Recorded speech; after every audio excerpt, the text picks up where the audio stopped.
Oke,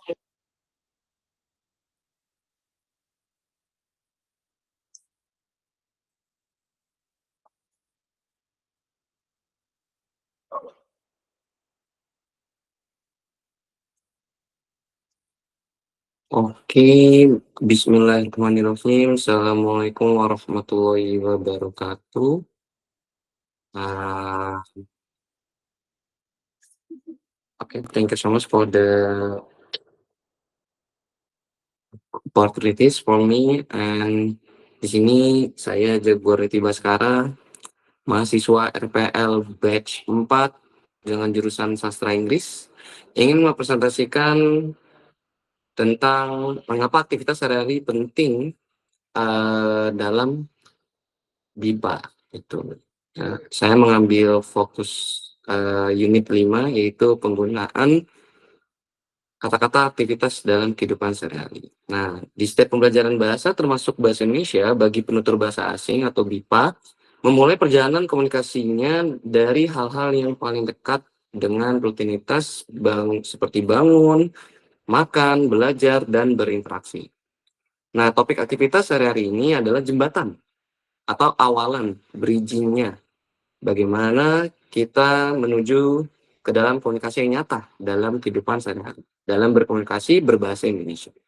Nah, ini memungkinkan mahasiswa BIPA untuk memahami, mengungkapkan, dan menulis aktivitas sederhana sejak level dasar. Nah, dalam kerangka pembelajaran ini, saya merumuskan dalam tujuan dan fokus. Di sini fokus utama pembelajaran kita adalah pada teks deskripsi aktivitas sehari-hari. Melalui topik ini, kita memiliki dua tujuan komunikasi utama, yaitu memahami berbagai teks deskripsi aktivitas harian dan juga mampu menciptakan teks deskripsi pendek, baik secara lisan maupun tulisan.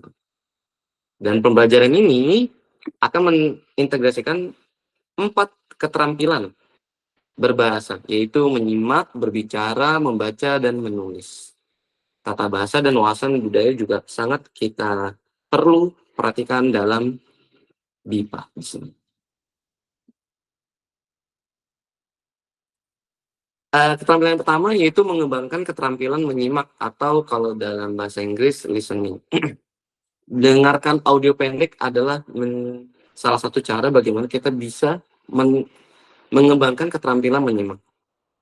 Dengarkan audio pendek, mengidentifikasi kata kunci juga itu bisa menjadi salah dua hal yang bisa kita pertimbangkan dalam mengembangkan keterampilan menyimak. Membangun keberanian berbicara. Nah, ini dalam konteks keterampilan speaking atau berbicara, ini bisa diadaptasikan atau langsung diimplementasikan dengan lawan jenis atau berpasangan atau dengan konteks orang lain. Jadi memang diharapkan bisa mengimplementasikan dengan cara langsung berinteraksi dan dilakukannya dengan orang lain atau boleh berpasangan. Dan sebagai pendukung keterampilan dalam berbicara harus bisa menyebutkan beberapa hal seperti 3 aktivitas yang biasanya kita lakukan dalam kehidupan kita sehari-hari seperti mandi, makan, sarapan, atau berenang, atau belajar, atau bangun tidur, sebelum tidur, dan sebagainya. Setiap mahasiswa diharapkan mampu menyebutkan minimal 3 aktivitas harian secara lisan. Dan dosen akan memberikan model kalimat sederhana untuk memandu. Nah, itu juga bisa menjadi salah satu aktivitas kita dalam membangun keberanian berbicara. Aktivitas ini bertujuan untuk melatih keberanian berbicara sejak dini. Pola tanya jawab mencerminkan komunikasi sehari-hari yang otentik dan relevan. Nah, untuk keterampilan yang ketiga yaitu memperkaya kosakata melalui membaca atau reading. Nah, di sini mahasiswa akan membaca teks diskusi pendek sekitar 80-100 kata yang menguraikan rutinitas seseorang mahasiswa di Indonesia. Nah, setelah membaca, mahasiswa akan menjawab pertanyaan sederhana untuk menguji pemahaman. Contoh pertanyaannya, mungkin bisa ditanya seperti, kapan aktivitas tersebut dilakukan atau di mana aktivitas itu terjadi. Nah, manfaatnya, membaca memperkuat kosakata dan struktur kalimat. Nah, ini adalah fondasi utama juga bagaimana kita mengembangkan keterampilan membaca atau reading. Yang kedua adalah pertanyaan literal sesuai dengan level pemula BIPA, membantu mereka memahami informasi dasar. Nah, ini juga sangat perlu dipertimbangkan dan diperhatikan. Untuk yang terakhir, yaitu mengonsolidasi pengetahuan melalui menulis atau keterampilan menulis writing. Menulis deskripsi harian seperti di sini mahasiswa diharapkan akan menulis 5-6 kalimat pendek tentang aktivitas mereka hari ini. Fokus utamanya adalah untuk menggunakan pola kalimat, struktur gramatika yang tepat, yang baik dan benar. Dengan keterangan waktu yang perlu diperhatikan juga. Seperti, pagi ini saya belajar bahasa Indonesia di kelas. Nah, jadi keterangan tempatnya, keterangan waktunya sudah tertera jelas. Karena di sini dimention atau disebutkan di kelas untuk keterangan tempat dan di waktunya di pagi hari. Nah, tujuannya apa? Tujuannya menulis adalah cara yang efektif untuk membantu mahasiswa mengonsolidasi kosakata dan struktur tata bahasa yang telah dipelajari. Aktivitas ini juga berfokus pada kebutuhan konkret dan menghindari struktur kalimat yang tidak terstruktur ya, terlalu terstruktur untuk pemula.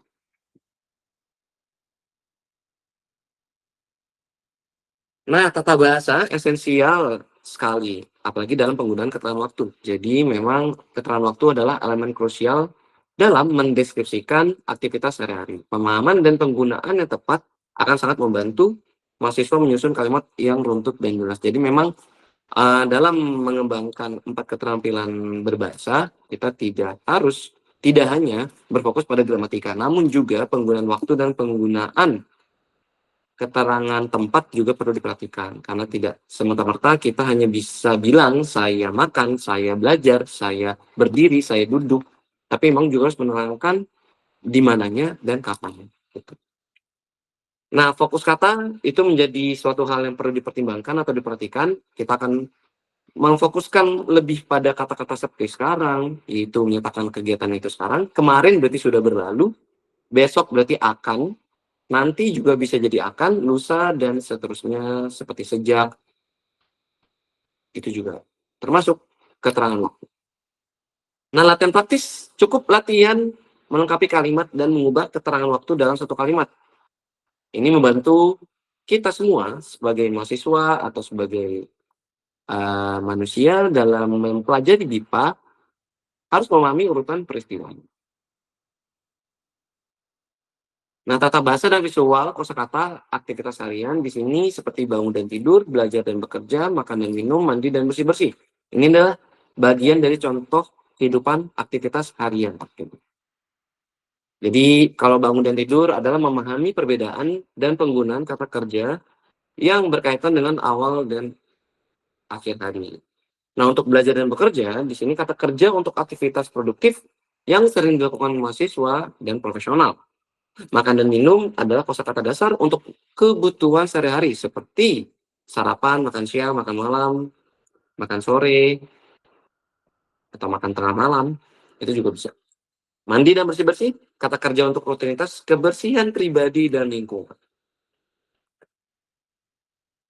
Mengurutkan peristiwa sebelum dan setelah. Nah, ini bisa menjadi acuan juga dalam penggunaan kata keterangan.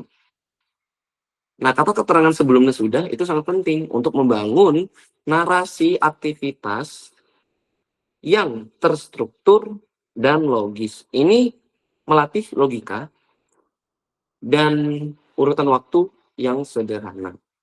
Namun, sangat produktif dalam komunikasi. Contoh penggunaan, saya mandi sebelum sarapan. Jadi ada kegiatan mandinya dan kegiatan sarapannya. Mana yang lebih dulu? Nah, yang lebih dulu dilakukan adalah mandi.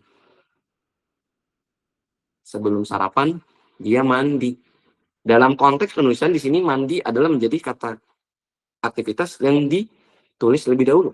Namun kenyataannya, kata sebelum ini berarti bermakna ada kejadian yang terjadi sebelum kejadian itu terjadi. Berarti sarapan adalah kegiatan yang terjadi lebih dulu, baru mandinya. Saya belajar setelah makan malam, berarti saya belajar setelah makan malam. Belajarnya dulu, baru makan malam. Nah, latihan-latihan seperti ini, mahasiswa kan berarti menyusun ulang dan aktivitas menjadi satu kalimat yang padu menggunakan sebelum atau setelah. Jadi ada dua kejadian yang terjadi, bisa jadi berurutan, bisa jadi bersamaan, bisa jadi berpotongan. Nah, kalau dalam bahasa Inggris mungkin sudah dikenal seperti K2K, konsep dua kejadian. Langkah selanjutnya dalam menerapkan BIPA dan dalam lingkup wawasan budaya, tindak lanjut pembelajaran di sini adalah teman-teman bisa membuat proyek video mini, jurnal harian sederhana, atau diskusi sederhana di kelas atau dengan teman-teman sejawat. Budaya sehari-hari orang Indonesia di sini juga bisa kita terapkan, atau yang saya perhatikan di sini yang saya akan fokuskan adalah aktivitas harian yang tak lepas dari konteks budaya. Di sini seperti menyapa, kegiatan gotong royong, dan juga interaksi di lingkungan sekitar. Karena kita sebagai makhluk sosial, apalagi budaya Indonesia di sini adalah budaya yang ramah, menyapa, interaksi satu sama lain. Gitu. Apalagi dengan konteks berkehidupan di tetangga, di sini sangat umum sekali kita mengenal kata gotong royong. Alasan pemilihan budaya menurut saya adalah aktivitas harian tidak lepas dari budaya dan juga membantu saya sendiri sebagai mahasiswa dan juga teman-teman memahami bahwa bahasa dan budaya saling berkaitan atau terkait.